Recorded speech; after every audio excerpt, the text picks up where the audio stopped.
نحمده ونصلي على رسوله الكريم اما بعد فاعوذ باللہ من الشیطان الرجیم بسم اللہ الرحمن الرحیم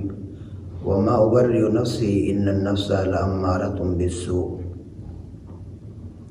آج ہم نے نماز تراویح میں 13ویں پارے کی تلاوت کی ہے۔ جب یوسف علیہ السلام نے بادشاہ کے خواب کی تعبیر بتلائی اور اس کے بعد یہ شرط بھی لگائی کہ مصر کی جو خواتین ہیں انہوں نے جو ہاتھ کاٹے ان کا ماجرا کیا گیا، تو جب ساری بات کلیئر ہو گئی تو یوسف علیہ السلام کا احترام، عزت، وقار بادشاہ کی نظر میں بہت زیادہ بڑھ گیا۔ تو اس کے بعد یوسف علیہ السلام نے فرمایا کہ وَمَا أُبَرِّئُ نَفْسِي إِنَّ النَّفْسَ لَأَمَّارَةٌ بِالسُّوءِ، میں اپنے آپ کو بری قرار نہیں دیتا۔ نفس ہمارا جو ہے وہ تو برائی کی دعوت دیتا ہے، لیکن میرے اللہ کا فضل ہے جس اللہ رب العزت نے مجھے اس بری بات سے، اس برے فعل سے محفوظ فرما لیا۔ اس کے بعد جب یوسف علیہ السلام بادشاہ کے دوست بن گئے، عزیز بن گئے، تو بادشاہ نے یوسف علیہ السلام کو عہدہ دینے کی پیشکش کی۔ تو یوسف علیہ السلام نے فرمایا قال اجعلنی علی خزائن الارض، کہ اگر آپ مجھے کچھ دینا ہی چاہتے ہیں تو مجھے وزیر خزانہ بنا دیجئے۔ مجھے زراعت کا کافی تجربہ ہے، میرے اللہ نے مجھے علم سکھایا ہے۔ تو جب یوسف علیہ السلام کو وزیر خزانہ بنا دیا گیا تو یوسف علیہ السلام نے بڑی محنت کے ساتھ کام کیا اور 7 سال جو فراوانی نعمت کے تھے خوب کاشت کی، اور جب قحط کے 7 سال شروع ہو گئے تو اس کے بعد کنعان کے اندر بھی قحط آ گیا۔ جب کنعان کے اندر قحط آیا تو یوسف علیہ السلام کے بھائی جب گندم لینے کے لیے آئے تو یوسف علیہ السلام نے انہیں پہچان لیا، اور وہ یوسف کو نہیں پہچان سکے کیونکہ یوسف علیہ السلام اس وقت چھوٹے تھے، تو بھائی اسے بالکل بھی نہ پہچان سکے۔ تو یوسف علیہ السلام نے جب بھائیوں سے میٹنگ کی، بات کی، ان کی مہمان نوازی کی، تو ان سے تعارف ہوا، تو یوسف علیہ السلام کو انہوں نے بتایا کہ ہمارا ایک اور بھائی بھی ہے۔ یوسف علیہ السلام نے فرمایا کہ اگر اس کو بھی ساتھ لے کے آتے تو اس کو بھی اناج مل جاتا، آئندہ جب اسے لے کے آؤ گے تو تب ہی آپ سب کو اناج ملے گا، ورنہ کسی کو بھی نہیں ملے گا۔ تو جب یوسف علیہ السلام کے بھائی اناج لے کے واپس گئے تو یوسف علیہ السلام نے جب وہ جانے لگے تھے تو ان کی بوریوں میں جو پیسے انہوں نے دیے تھے وہ واپس لوٹا دیے۔ تو جب انہوں نے گھر جا کے دیکھے کہ ہماری بوریوں کے اندر، ہمارے دانوں کی بوریوں میں پیسے بھی موجود ہیں، تو انہوں نے اپنے باپ سے ریکویسٹ کی کہ بنیامین کو ہمارے ساتھ جانے دو، اگر بنیامین ہمارے ساتھ نہ گئے تو ہمیں اناج نہیں ملے گا۔ یہ دیکھو عزیز مصر کتنے اچھے ہیں کہ انہوں نے ہمارے پیسے بھی ہمیں واپس لوٹا دیے گئے۔ تو باپ نے بنیامین کو جانے کی اجازت دے دی۔ جب یہ تمام بھائی جانے لگے تو یعقوب علیہ السلام نے فرمایا کہ یا بنی لا تدخلوا من باب واحد، اے میرے بیٹو ایک دروازے سے اکٹھے داخل نہیں ہونا، آپ نے الگ الگ دروازوں سے داخل ہونا ہے۔ یعقوب علیہ السلام کے ذہن میں یہ بات آئی کہ میرے سارے بیٹے نوجوان ہیں، خوبصورت ہیں، جب یہ ایک دروازے سے داخل ہوں گے کہیں انہیں نظر ہی نہ لگ جائے۔ تو جب بھائی مصر میں آئے تو وہ الگ الگ دروازوں سے داخل ہونے لگے، تو یوسف علیہ السلام نے بنیامین علیہ السلام کو ساتھ لے لیا، اور جب بنیامین علیہ السلام کو اپنے ساتھ لے گئے اور انہیں بتایا کہ میں آپ کا بھائی ہوں، تو بنیامین علیہ السلام یوسف علیہ السلام کو جب ملے تو وہ بھائی آپس میں بڑے خوش ہوئے۔ تو جب بھائی واپس جانے لگے تو یوسف علیہ السلام نے یہ پلان کیا کہ میں بنیامین کو اپنے پاس رکھوں گا۔ تو ان کے مشورے کے ساتھ یہ طے ہوا کہ بنیامین کی بوری میں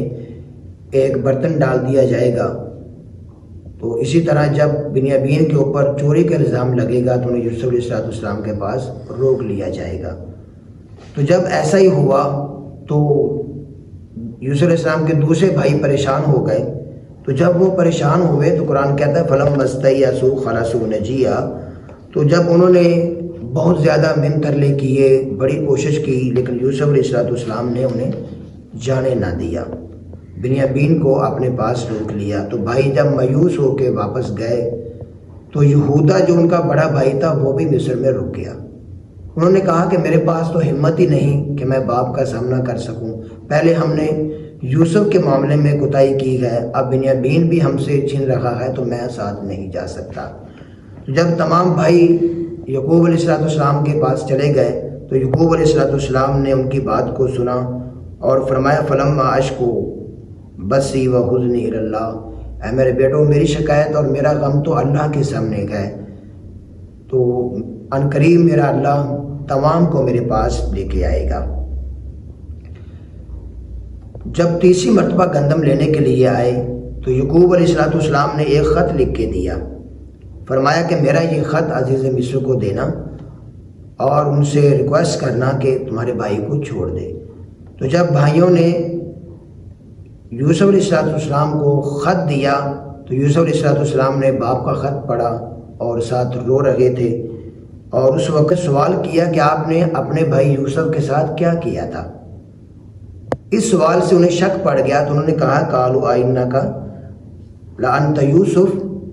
کیا آپ یوسف ہیں؟ تو یوسف علیہ السلام کہنے لگے قال انا یوسف وھذا اخی، ہاں میں یوسف ہوں اور یہ میرا بھائی ہے، اور اللہ رب العزت نے میرے اوپر فضل کیا ہے۔ جو بھی کوئی انسان صبر کرتا ہے، تقوی اختیار کرتا ہے، اللہ رب العزت اس کے اوپر اپنا فضل فرماتے ہیں۔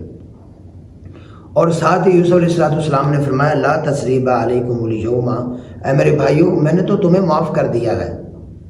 میں آپ کو کوئی سزا نہیں دینا چاہتا، میں نے تو اس کنویں کے اندر ہی تمہیں معاف کر دیا تھا،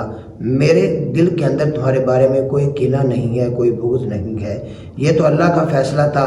جو ہونا ہی تھا، میں نے تو مصر آنا ہی تھا، اس لیے میں نے آپ کو معاف کیا۔ تو بھائیوں نے جب ساری شکایتیں کی کہ ہمارے ابو جو ہیں وہ نبینے ہو چکے ہیں اور اس طرح ضعیف اور بوڑھے ہو چکے ہیں، تو یوسف علیہ السلام نے فرمایا کہ غم کھانے کی ضرورت نہیں ہے، میرا قمیض لے کے جاؤ اور باپ کی آنکھوں پہ لگانا، اللہ رب العزت انہیں شفا عطا فرمائیں گے اور بینائی واپس لوٹا دیں گے۔ تو جب یعقوب علیہ السلام کے بیٹے مصر سے روانہ ہوئے تو یعقوب علیہ السلام نے فرمایا کہ انی لاجد ریح یوسف، کہ آج مجھے یوسف کی خوشبو آ رہی ہے، لولا ان تفندون، اگر تم مجھے بہکا ہوا نہ سمجھو تو مجھے آج یوسف کی خوشبو آ رہی ہے۔ تو سب نے مذاق اڑایا، یہ کیسے ہو سکتا ہے، یوسف کو گم ہوئے 40 سال ہو چکے ہیں، تو آج آپ کو یوسف کی خوشبو کیسے آ سکتی ہے۔ تو آخرکار بیٹے جب گئے اور یوسف علیہ السلام کا قمیض ان کی آنکھوں پہ لگایا تو اللہ رب العزت نے بنائی واپس کر دی، تو یعقوب علیہ السلام اپنے تمام اہل و عیال کو ساتھ لے کے مصر آ گئے۔ تو اللہ رب العالمین نے فرمایا ذالک من انباء الغیب نوحیہ الیک، کیا میرے نبی یہ غیب کی خبریں ہیں، یہ جو ہم نے آپ کو خبر دی ہے، آپ اس وقت ان کے پاس موجود نہیں تھے، یہ غیب کی خبریں ہیں جو ہم نے آپ کو وحی کے ذریعے عطا کی ہے۔ اور آگے فرمایا لقد کان فی قصصہم عبرۃ لأولی الالباب، ہم انبیاء کے قصے اسی لیے بیان کرتے ہیں تاکہ لوگ عبرت حاصل کریں، نصیحت حاصل کریں۔ تو آگے سورۃ رعد شروع ہو رہی ہے۔ رعد کا معنی ہے کڑک، کڑک بھی اللہ کی نشانیوں میں سے ایک نشانی ہے۔ الف لام میم را تلک آیات الکتاب والذی انزل الیک من ربک الحق، الف لام را، اللہ رب العالمین نے فرمایا کہ یہ قرآن اللہ کی کتاب ہے اور وہ جو نبی صلی اللہ علیہ وسلم کے اوپر نازل کیا گیا وہ بھی حق ہے۔ تو یہاں پہ ہمیں دو چیزیں معلوم ہوتی ہیں کہ قرآن اللہ کی کتاب ہے، یہ بھی ہمارے لیے حجت ہے، اور نبی صلی اللہ علیہ وسلم جو بھی ہمارے لیے بیان کرتے ہیں وہ بھی ہمارے لیے حجت ہے، یعنی نبی کی احادیث بھی ہمارے لیے حجت ہے۔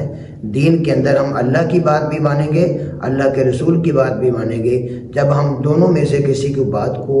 چھوڑیں گے تو ہمارا دین ناقص ہو جائے گا۔ اور آگے فرمایا اللہ الذی رفع السماوات بغیر عمد ترونها ثم استوى علی العرش، الہ العالمین نے اپنی ایک نشانی بیان کی ہے کہ اللہ رب العزت کتنی طاقت اور پاور والے ہیں کہ جنہوں نے اتنے بڑے آسمان کو بغیر ستونوں کے کھڑا کر دیا۔ تم اللہ کی اتنی بڑی قدرت کو دیکھنے کے باوجود بھی اللہ پہ ایمان نہیں لاتے، تو اللہ کے اندر تو کتنی طاقت ہے کہ اتنا بڑا آسمان بغیر ستونوں کے کھڑا کر دیا الہ العالمین نے۔ ان لوگوں کو چاہیے کہ اللہ کی قدرت کو دیکھ کے، اللہ کے معجزات کو دیکھ کے اللہ رب العزت کے اوپر ایمان لانا چاہیے۔ اور آگے فرمایا لَهُ مُعَقِّبَاتٌ مِّن بَيْنِ يَدَيْهِ وَمِنْ خَلْفِهِ يَحْفَظُونَهُ مِنْ أَمْرِ اللَّهِ۔ یہاں پہ الہ العالمین نے فرشتوں کا ذکر کیا گیا کہ لوگوں ہم نے تمہارے لیے فرشتے مقرر کیے ہوئے ہیں، وہ تمہاری ہر وقت حفاظت کرتے ہیں۔ جو بھی تمہیں کوئی تکلیف آتی ہے، کوئی پریشانی آتی ہے، تو وہ فرشتے تمہیں اس سے بچانے کی کوشش کرتے ہیں اللہ کے حکم کے ساتھ۔ اور آگے فرمایا الذین یوفون بعہد اللہ ولا ینقضون المیثاق۔ یہاں پہ اللہ رب العزت نے مومنین متقین کی 8 صفتیں بیان کی ہے، ان کے اندر جو 8 صفاتیں پائی جاتی ہیں الہ العالمین نے ان کا تذکرہ کیا ہے۔ سب سے پہلا یہ ہے کہ مومن جو ہے وہ عہد کو پورا کرتے ہیں، جو بھی انہوں نے اللہ کے ساتھ عہد کیا ہے اسے توڑتے نہیں، اسے پورا کرتے ہیں۔ اور اسی طرح دوسرے نمبر پہ وہ رشتے ناطے جوڑتے ہیں، اور تیسرے نمبر پہ وہ اللہ سے خوف کھاتے ہیں، ان کے دلوں کے اندر اللہ کا ڈر ہے۔ اور چوتھے نمبر پہ وہ قیامت کے برے انجام سے ڈرتے ہیں۔ 5ویں نمبر پہ وہ صبر اختیار کرتے ہیں، یعنی اللہ کی رضا کے لیے وہ صبر اختیار کرتے ہیں، اللہ کی رضا کے لیے وہ لوگوں کو معاف کر دیتے ہیں۔ اور 6 نمبر پہ وہ نماز کو قائم کرتے ہیں، زکوٰۃ ادا کرتے ہیں، اور 8ویں نمبر پہ برائی کا بدلہ اچھائی سے دیتے ہیں۔ تو یہ وہ صفات ہیں جو الہ العالمین نے مومنین کی بیان کی ہے کہ مومنین جو ہیں ان کے اندر یہ صفات موجود ہوتی ہے۔ آگے سورہ ابراہیم ہے، سورہ ابراہیم کے اندر اللہ رب العزت نے ابراہیم علیہ السلام کا تذکرہ فرمایا گیا، فرمایا الف لام را کتاب انزلناہ الیک لتخرج الناس من الظلمات الی النور باذن ربہم۔ الہ العالمین نے فرمایا کہ اے میرے نبی لوگوں کو اندھیروں سے نکال کے روشنی کی طرف لے کے آؤ اللہ کے حکم کے ساتھ۔ اندھیروں سے نکالنا اس سے کیا مراد ہے، اور روشنی کی طرف لے کے آنا اس سے کیا مراد ہے؟ اندھیروں سے نکالنا اس سے مراد ہے کفر کی ضلالت سے، کفر کے اندھیروں سے نکال کر ایمان اسلام کی روشنی کی طرف لے کے آنا، اللہ کے اصولوں پہ، اللہ کے دین پہ۔ تو نبی صلی اللہ علیہ وسلم نے یہی کام کیا، لوگوں کو کفر سے نکالا اور ایمان کے اندر داخل کیا۔ اور آگے فرمایا وَمَا أَرْسَلْنَا مِن رَّسُولٍ إِلَّا بِلِسَانِ قَوْمِهِ لِيُبَيِّنَ لَهُمْ۔ یہاں پہ مشرکین نے نبی صلی اللہ علیہ وسلم پہ یہ اعتراض کیا، ہم بھی عربی ہیں، آپ بھی عربی ہو، اور ہماری طرف نبی بن کے آگے ہو، تو مزہ تو تب تھا جب آپ کسی دوسری زبان میں ہمارے سامنے کچھ نہ کچھ بیان کرتے۔ تو اللہ رب العزت نے جواب دیا کہ عقل کے اندھو تم عربی ہو، تو عربی میں ہی ہم نے آپ کے پاس ایک رسول کو مبعوث کیا ہے، اگر یہ کسی دوسری زبان میں آتا تو تمہیں کیا سمجھ آتا؟ آج تمہیں اس کی ہر بات سمجھ آ رہی ہے، اور حق بھی یہ ہے کہ قوم کی جیسی زبان ہو ویسی زبان والا ہی نبی ان کے پاس آتا ہے۔ اور آگے الہ العالمین نے فرمایا وَإِذْ تَأَذَّنَ رَبُّكُمْ لَئِن شَكَرْتُمْ لَأَزِيدَنَّكُمْ، کہ جو بھی انسان اللہ رب العزت کے انعامات پہ شکریہ ادا کرے گا، الہ العالمین نے فرمایا لَأَزِيدَنَّكُمْ، ہم اسے اور نوازیں گے، اور زیادہ انعامات عطا فرمائیں گے۔ تو جب اللہ رب العزت نوازتے ہیں تو اس کا طریقہ کیا ہے؟ الہ العالمین نعمت کو باقی رکھتے ہیں، جس نعمت پہ انسان شکریہ ادا کرتا ہے اللہ رب العزت اس نعمت کو باقی رکھتے ہیں۔ اور دوسرا نوازنے کا طریقہ کیا ہے کہ الہ العالمین اس نعمت کو بڑھا دیتے ہیں، اس میں اضافہ کرتے ہیں۔ اور آگے فرمایا الم تر کیف ضرب اللہ مثلا کلمۃ طیبۃ کشجرۃ طیبۃ۔ یہاں پہ الہ العالمین نے ایک اچھی اور ایک بری بات کو بیان کیا ہے، فرمایا کہ کلمۃ طیبۃ سے مراد ہے ایمان، اور اسی طرح خبیث کلمہ جو ہے اس سے مراد ہے کفر۔ تو کلمۃ طیبہ، اس کلمے کو ایسے درخت کے ساتھ تشبیہ دی ہے کہ جس کی شاخیں بہت زیادہ بلند ہیں، بلند شاخوں والا درخت، اور اس کا پھل بھی بڑا میٹھا ہے، بڑا ذائقے دار ہے، اور بری بات کو برے پھل کے ساتھ کڑوے پھل کے ساتھ تشبیہ دی ہے کہ برے کلمے کی مثال ایسے ہے جیسے کہ کوئی کڑوا پھل ہو، یعنی اس کی بیل ہو، تناور درخت بھی نہ ہو، اس کی بیل ہو اور پھر اس بیل کو کڑوے پھل لگے جس کو انسان چکھ بھی نہ سکے، اور جب زبان پہ لگائے تو اس کا منہ کوڑا ہو جائے اور وہ فوراً اسے تھوک دے، نکل نہ سکے۔ تو اسی لیے ایمان جو ہے، کلمہ طیب جو ہے، یہ ایک بڑی ہی اچھی اور پاکیزہ چیز ہے۔ جب انسان اس کو پڑھے گا، اس کا ورد کرے گا، اس پہ عمل کرے گا تو وہ ایک پاکیزہ چیز کی طرف جائے گا، اور وہ پاکیزہ چیز، پاکیزہ راستہ صراط مستقیم ہے، اللہ رب العزت کا راستہ ہے۔ اور آگے فرمایا وَإِذْ قَالَ إِبْرَاهِيمُ رَبِّ اجْعَلْ هَٰذَا الْبَلَدَ آمِنًا، یہاں پہ الہ العالمین نے ابراہیم علیہ السلام کا قصہ بیان کیا ہے کہ جب ابراہیم علیہ السلام نے اپنے بیٹے اسماعیل کو اور اس کی والدہ کو مکہ کے بیابان جنگل میں چھوڑا، تو چھوڑنے کے بعد جب واپس جانے لگے تو ابراہیم علیہ السلام نے دعائیں کی کہ اللہ اس شہر کو امن والا بنا دو اور اس کے رہنے والوں کو پھلوں سے رزق عطا فرماؤ، اس جنگل کو آباد فرما دو۔ الہ العالمین نے ابراہیم علیہ السلام کی دعاؤں کو قبول کیا اور اس بیابان جنگل کو ایسا آباد کیا، ایسا آباد کیا، آج اس کی مثال نہیں ملتی۔ پوری دنیا میں سے سب سے زیادہ آباد اگر کوئی آپ کو علاقہ نظر آئے گا وہ اللہ کا گھر حرم ہے، بیت اللہ ہے، اور وہاں پہ آپ کو ایسے ایسے اناج ملیں گے، ایسے ایسے پھل ملیں گے جو پوری دنیا سے نہیں مل سکتے۔ تو یہ ابراہیم علیہ السلام کی دعا ہے، اور ہمارے لیے بھی یہی نمونہ ہے کہ ہم بھی اللہ رب العزت سے دعائیں کریں، التجائیں کریں، تو اللہ رب العالمین ہماری دعاؤں کو بھی قبول فرمائیں گے۔ وَأَقُولُ قَوْلِي هَٰذَا أَسْتَغْفِرُ اللَّهَ لِي وَلَكُمْ وَلِسَائِرِ الْمُسْلِمِينَ وَالْحَمْدُ لِلَّهِ رَبِّ الْعَالَمِينَ۔